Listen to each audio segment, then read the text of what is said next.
King of the forest. Ah!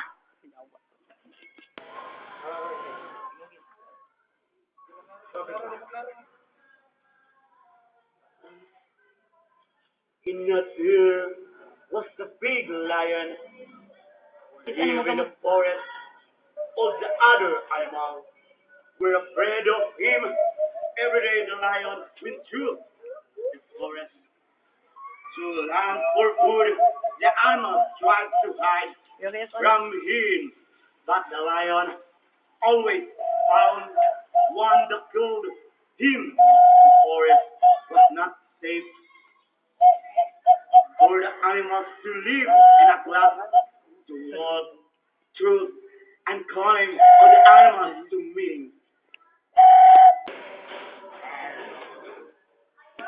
You know? Good. Everyone is present. We are here because we have a big problem. Our lives are in danger.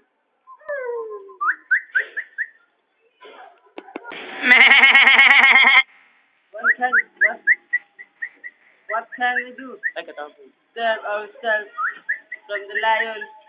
He eats one of us every day. Soon, all of us will die. The lion is fierce. He has no pity for anyone. I remember that day I left my little one alone. When I came back, my little one was gone.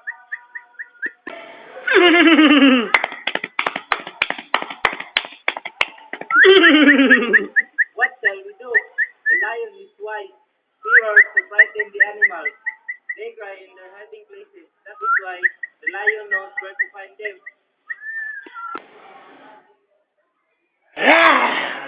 The lion sharp is a few. He can climb trees with strong bones, and his teeth are very sharp.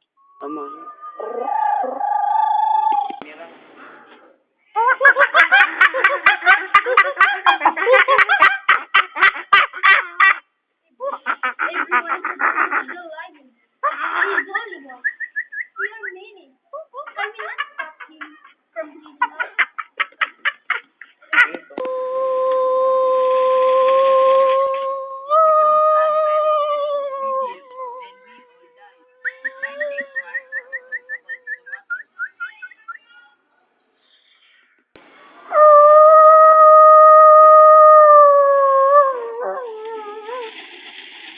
What do you suggest?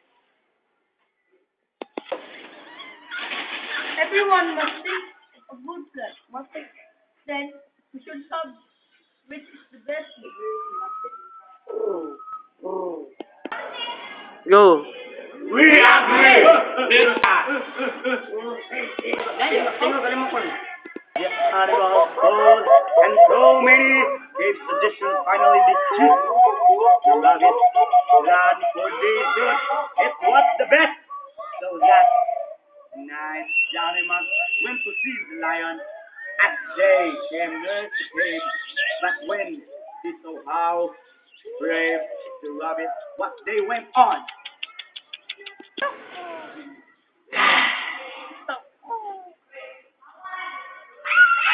What do you want? King Lion, we have come to tell you about something. What is it? You know that you are king of the forest. But you must stop eating animals. You have killed me. You have killed my friends. You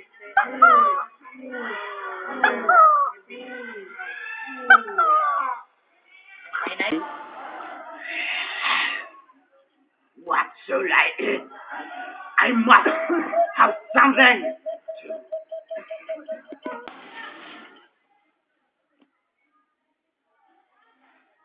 we will take care of that this day. We will choose one animal for you to eat.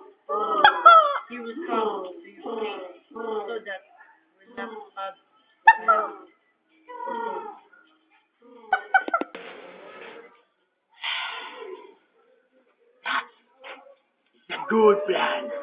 That's why in all animals except turn their backs to the audience.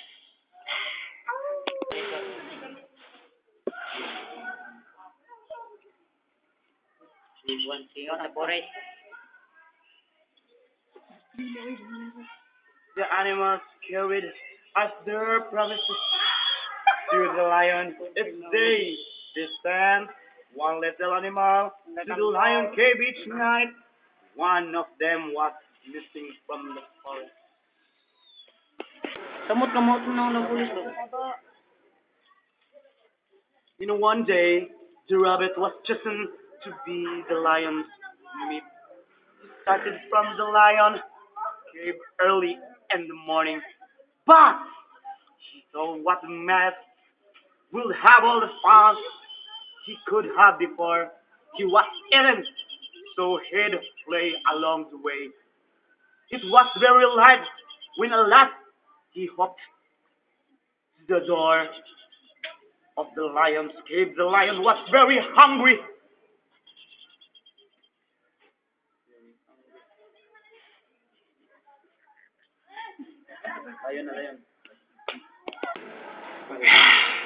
Why have you kept me waiting for so long? Good morning, King Lion. Would you like to see a big lion that looks just like you? He has voice like yours too. Uy, ang prap sa likod. Where's the other lion? I cannot tell you that, King Lion. You have to come and see for yourself. Then the rabbit hopped away through the forest, and the lion followed him on. They came to the deep well. There was water at the bottom of it, and it was a bear sleep. There he is! Kaagang tiger ang kabuhi. Okay, no? The lion looked down into the well. There he saw another lion. He opened his mouth and roared. The echo of his voice was very loud. He jumped into the well to fight the other lion and Joel hopped back to tell the other animals about the good news. After that, the lion lived and fed in the forest. The character is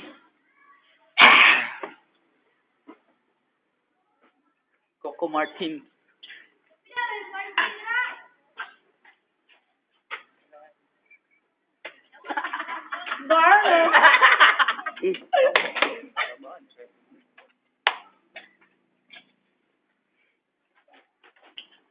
Diba?